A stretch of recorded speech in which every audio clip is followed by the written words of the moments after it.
forever on fire.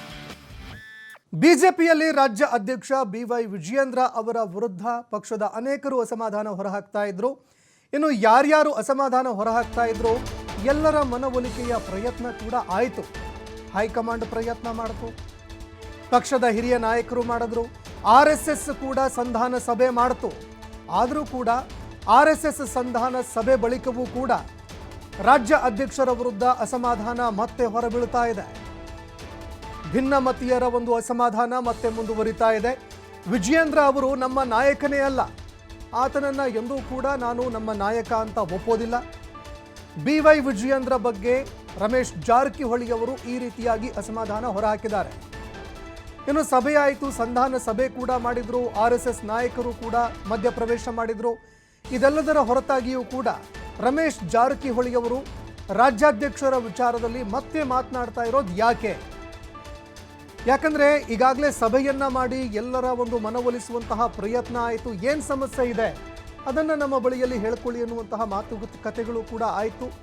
ಇದೆಲ್ಲದರ ಹೊರತಾಗಿಯೂ ಕೂಡ ರಮೇಶ್ ಜಾರಕಿಹೊಳಿ ಅವರು ಈಗ ಮಾತನಾಡ್ತಾ ಇರೋದು ಯಾಕಪ್ಪ? ಹಾಗಾದ್ರೆ ರಮೇಶ್ ಮೂಲಕವಾಗಿ ಪಕ್ಷದ ಮೇಲೆ ಹಿಡಿತ ಸಾಧಿಸೋದಕ್ಕೆ ಅಂತ ರೆಬೆಲ್ಸ್ಗಳು ಏನಾದರೂ ಮುಂದಾಗ್ತಾ ಇದ್ದಾರಾ? ಯಾಕಂದ್ರೆ ಹಿರಿಯ ನಾಯಕರೆಲ್ಲರೂ ಕೂಡ ವಾರ್ನಿಂಗ್ ಮಾಡಿದ್ದಾರೆ. ಇದೆಲ್ಲದರ ಹೊರತಾಗಿ ಅವರು ಮಾತನಾಡ್ತಾ ಇದ್ದಾರೆ. ಬಿಜೆಪಿ ನಿಷ್ಠರ ಮೂಲಕವೇ ಅಸಮಾಧಾನದ ಕೆಂಡವನ್ನು ಉಗುಳಿಸ್ತಾ ಇದೆಯಾ ಸಂಘ? ರಾಜ್ಯಾಧ್ಯಕ್ಷರ ಬದಲಾವಣೆಗೆ ಈಗಿನಿಂದಲೇ ಏನಾದರೂ ತಯಾರಿ ಆಗ್ತಾ ಇದೆಯಾ ಅನ್ನುವಂತಹ ಒಂದು ಅನುಮಾನ ಈಗ ಕಾಡ್ತಾ ಇರುವಂಥದ್ದು. ಅಧ್ಯಕ್ಷ ಸ್ಥಾನ ಒಪ್ಕೊಂಡಿಲ್ಲ, ಎಂದೂ ಒಪ್ಪಿಲ್ಲ, ಒಪ್ಪೋದಿಲ್ಲ.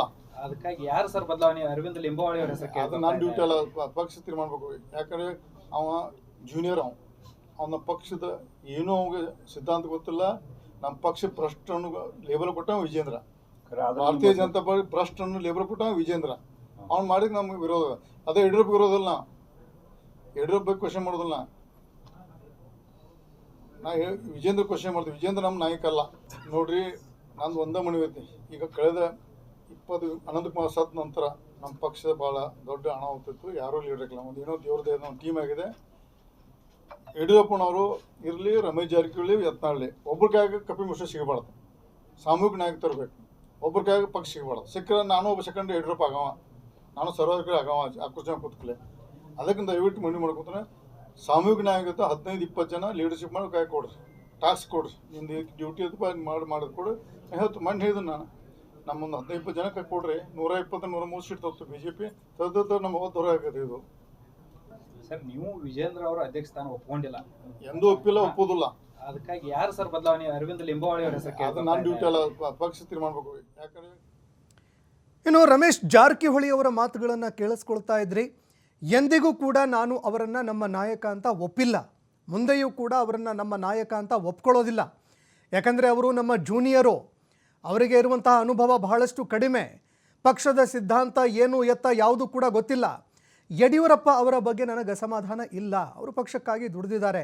ಆದರೆ ಈತ ಬಹುದೊಡ್ಡದಾಗಿರುವಂತಹ ಭ್ರಷ್ಟ ಅನ್ನುವಂತಹ ಮಾತನ್ನು ಕೂಡ ರಮೇಶ್ ಜಾರಕಿಹೊಳಿ ಅವರು ಹೇಳಿರುವಂಥದ್ದು. ಹೀಗಾಗಿ ಈ ಅಪಸ್ವರಕ್ಕೆ ಕಾರಣ ಏನು ಅನ್ನುವಂತಹ ಪ್ರಶ್ನೆ ಎದುರಾಗ್ತಾ ಇದೆ.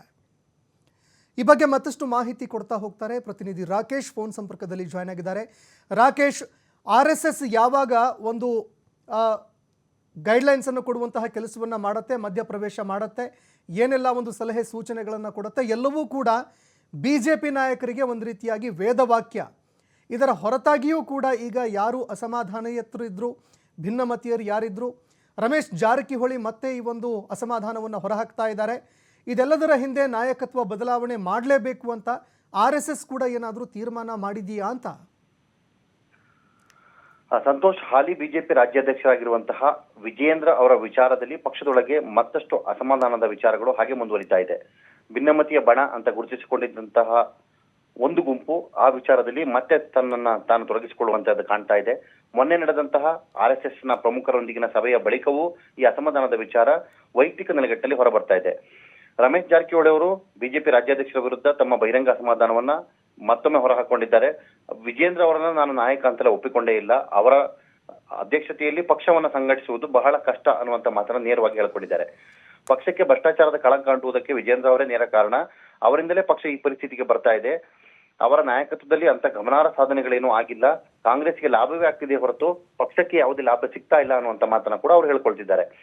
ರಮೇಶ್ ಜಾರಕಿಹೊಳಿ ಅವರ ಈ ಮಾತು ಮೊನ್ನೆಯ ಸಭೆಯ ಬಳಿಕ ಮತ್ತೊಮ್ಮೆ ಯಾಕೆ ಪ್ರತಿಧ್ವನಿಸ್ತಾ ಇದೆ ಅನ್ನುವಂತಹ ಪ್ರಶ್ನೆ ಕೂಡ ಈಗ ಬಿಜೆಪಿ ವಲಯದಲ್ಲಿ ಕೇಳಿ ಬರ್ತಾ ಇದೆ. ಹಾಗೆ ಬಿಜೆಪಿ ನಿಷ್ಠರ ಬಳಗದಿಂದ ಬಂದಿರುವ ಮಾಹಿತಿಯೊಂದರ ಪ್ರಕಾರ ಪಕ್ಷ ಸಂಘಟನೆಯ ವಿಚಾರದಲ್ಲಿ ವಿಜೇಂದ್ರ ಅವರು ತೆಗೆದುಕೊಂಡ ನಿಲುವು ಧೋರಣೆಗಳ ವಿರುದ್ಧವಾಗಿ ಪಕ್ಷ ನಿಷ್ಠರು ಮತ್ತೆ ಒಗ್ಗೂಡುವಂತ ಸನ್ನಿವೇಶ ನಿರ್ಮಾಣ ಆಗ್ತಾ ಇದೆ. ಅವರೆಲ್ಲರೂ ಮರಳಿ ಸಿದ್ಧಾಂತದ ಹಿನ್ನೆಲೆಯಲ್ಲಿ ಪಕ್ಷವನ್ನು ಕಟ್ಟುವುದಕ್ಕೆ ಬೇಕಾಗಿರುವ ಎಲ್ಲ ಕಾರ್ಯತಂತ್ರಗಳನ್ನು ರೂಪಿಸ್ತಾ ಇದ್ದಾರೆ. ಯುವ ನಾಯಕತ್ವದ ಹೆಸರಿನಲ್ಲಿ ವಿಜೇಂದ್ರ ಅವರು ಸಮಗ್ರವಾಗಿ ಪಕ್ಷ ಕಟ್ಟುವ ಕಾರ್ಯವನ್ನ ಮಾಡ್ತಾ ಇಲ್ಲ, ಕೇವಲ ತಮ್ಮ ಬೆಂಬಲಿಗರ ಏಕಪಕ್ಷ ನಿರ್ಧಾರದ ಮುಖಾಂತರ ಪಕ್ಷವನ್ನ ಬೆಳೆಸ್ತೇನೆ ಎನ್ನುವಂತಹ ಮಾತನ್ನ ಹೇಳಿಕೊಳ್ಳಲಿಕ್ಕೆ ಹೊರಟಿದ್ದಾರೆ. ಅವರ ಬಳಗವು ಕೂಡ ಅದನ್ನೇ ಮಾಡ್ತಾ ಇದೆ. ಹೀಗಾಗಿ ಅದನ್ನ ದೂರ ಸರಿಸಿ ಸಿದ್ಧಾಂತಾಧಾರಿತ ಪಕ್ಷವನ್ನ ಕಟ್ಟಲೇಬೇಕು, ಆ ನಿಟ್ಟಿನಲ್ಲಿ ನಾವು ಪ್ರಯತ್ನವನ್ನ ಮಾಡ್ತೇವೆ. ಇದಕ್ಕೆ ವಿಜೇಂದ್ರ ಅವರು ಒಪ್ಪಿಕೊಂಡು ಬಂದ್ರೆ ಪಕ್ಷದ ಹಿತದೃಷ್ಟಿಯಿಂದ ಬೆಳವಣಿಗೆಗೆ ಲಾಭವಾಗ್ತದೆ, ನಮಗೆ ಪಕ್ಷ ಮುಖ್ಯವೇ ಹೊರತು ಬೇರೆ ಯಾರು ಅಲ್ಲ ಅನ್ನುವಂಥದ್ದನ್ನ ಹೇಳ್ಕೊಂಡಿದ್ದಾರೆ. ಹೀಗಾಗಿ ಈ ಎಲ್ಲ ವಿಚಾರಗಳನ್ನ ಪರಿಗಣನೆ ತೆಗೆದುಕೊಂಡಾಗ ಒಂದು ಹಂತದಲ್ಲಿ ಅಂದ್ರೆ ವಿಧಾನಸಭಾ ಚುನಾವಣೆ ವೇಳೆ ಪಕ್ಷದ ಜವಾಬ್ದಾರಿಯನ್ನು ಹೊರುವಂತಹ ಪಕ್ಷದ ನಿರ್ಧಾರವನ್ನು ಮಾಡುವ ಪ್ರಕ್ರಿಯೆಯನ್ನ RSS ಪ್ರಮುಖರು ಮಾಡಿದ್ರು. ಸಂತೋಷ್ ಜಿ ಅವರ ನಾಯಕತ್ವದಲ್ಲಿ ಇವೆಲ್ಲವೂ ಕೂಡ ಹಿಂದೊಮ್ಮೆ ನಡೆದು ಹೋಗಿತ್ತು. ಅದಾದ ಬಳಿಕದ ಬೆಳವಣಿಗೆ ಹೊಸ ನಾಯಕತ್ವವನ್ನ ರಾಜ್ಯಕ್ಕೆ ತಂದುಕೊಟ್ಟಿದೆ. ಈಗ ಮತ್ತೆ ವಿಜೇಂದ್ರ ಅವರ ವಿಚಾರದಲ್ಲೂ ಇದೇ ಅಪಸ್ವರ ಎದ್ದಿರುವುದು. ಮತ್ತೊಂದು ಕಡೆ ರಾಜ್ಯ ಸರ್ಕಾರದ ವಿರುದ್ಧ ಹೋರಾಟಕ್ಕೆ ಮುಂದಾಗಿರುವಂತಹ ಬಿಜೆಪಿಗೆ ಸಮರ್ಥ ನಾಯಕತ್ವ ಹಾಗೆ ಜಾತಿ ಸಮೀಕರಣದ ಕೊರತೆಯನ್ನ ಎದುರಿಸ್ತಿದೆಯಾ ಅನ್ನುವಂಥ ಪ್ರಶ್ನೆಯನ್ನು ಹುಟ್ಟುಹಾಕೊಂಡಿದೆ. ಅರವಿಂದ್ ಲಿಂಬಾವಳಿಯಂತಹ ದಲಿತ ಸಮುದಾಯದ ನಾಯಕರುಗಳನ್ನ ಮುನ್ನೆಲೆಗೆ ತರಬೇಕು ಅನ್ನುವಂಥ ಚರ್ಚೆ ಈ ಹಿಂದೆಯೂ ಕೂಡ ಇತ್ತು. ಅವರನ್ನ ರಾಜ್ಯಾಧ್ಯಕ್ಷರನ್ನಾಗಿ ಮಾಡಬೇಕು ಅನ್ನುವಂಥ ಮಾತು ಕೂಡ ಕೇಳಿ ಬಂದಿತ್ತು. ಸೊ ಈಗಿನ ಪರಿಸ್ಥಿತಿಯಲ್ಲಿ ಅಹಿಂದ ವರ್ಗಕ್ಕೆ ಸಮರ್ಥವಾಗಿ ಪ್ರತಿಸ್ಪರ್ಧೆಯನ್ನ ಅಥವಾ ವರ್ಗದ ಜೊತೆಯಲ್ಲಿ ತಮ್ಮ ಪಕ್ಷವನ್ನ ಸಮ್ಮಿಳಿತಗೊಂಡು ತೆಗೆದುಕೊಂಡು ಹೋಗ್ಬೇಕಾದ ಅನಿವಾರ್ಯತೆ ಇರೋದ್ರಿಂದಾಗಿ ಮತ್ತೊಂದು ಹಿಂದುಳಿದ ವರ್ಗದ ನಾಯಕತ್ವಕ್ಕೆ ಮನ್ನಣೆ ಕೊಡಬೇಕಾದಂತಹ ಅನಿವಾರ್ಯತೆ ಕೂಡ ಬಿಜೆಪಿಗಿದೆ. ಆ ಲೆಕ್ಕಾಚಾರವನ್ನ ಮಾಡುವುದಕ್ಕೆ ಈಗಿನಿಂದಲೇ ತಯಾರಿಯನ್ನ ಸಂತೋಷ್ ಜಿ ಅವರ ಬಳಗ ಮಾಡ್ತಾ ಇದೆಯಾ ಅನ್ನುವಂತ ಪ್ರಶ್ನೆ ಕೂಡ ಕೇಳಿ ಬರ್ತಾ ಇದೆ. ನೇರವಾಗಿ ಇದಕ್ಕೆ ಉತ್ತರ ಸಿಗದಿದ್ರು ಕೂಡ ಪರೋಕ್ಷ ಬೆಳವಣಿಗೆಗಳು ಮಾತುಕತೆಗಳೆಲ್ಲವೂ ಕೂಡ ಅದನ್ನೇ ಇಂಡಿಕೇಟ್ ಮಾಡ್ತಾ ಇದೆ. ಸೊ ಒಟ್ಟಾರೆ ನಾಯಕತ್ವದ ವಿಚಾರದಲ್ಲಿ ಇದ್ದಿರುವಂತಹ ಈ ಅಪಸ್ವರ ಮತ್ತೆ ಪದೇ ಪದೇ ಈ ವಿಚಾರಗಳಿಗೆ ಮುನ್ನೆಲೆ ಸಿಗ್ತಾ ಇರುವುದು ಪಕ್ಷದೊಳಗೆ ಮತ್ತೊಂದು ಬದಲಾವಣೆಯನ್ನ ಬಯಸ್ತಾ ಇದೆಯಾ, ಹೊಸ ನಾಯಕತ್ವಕ್ಕೆ ಅಡಿಪಾಯವನ್ನು ಹಾಕುವುದಕ್ಕೆ ಈ ಪ್ರಯತ್ನಗಳು ಸಾಕ್ತಿದೆಯಾ ಅನ್ನುವಂತಹ ಪ್ರಶ್ನೆಗಳನ್ನು ಹುಟ್ಟಾಗ್ತಿದೆ.